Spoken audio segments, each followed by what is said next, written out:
হযরত আবু হুরায়রা রাদিয়াল্লাহু তাআলা আনহু থেকে বর্ণিত عن أبي هريرة قال سئل رسول الله صلى الله عليه وسلم عن أكثر ما يدخل الناس الجنة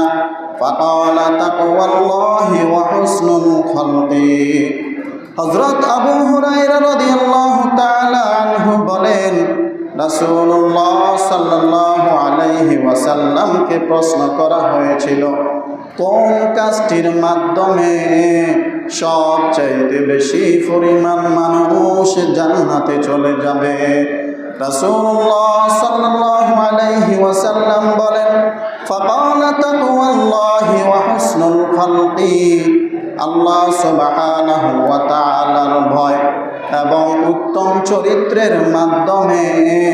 সবচাইতে বেশি পরিমাণ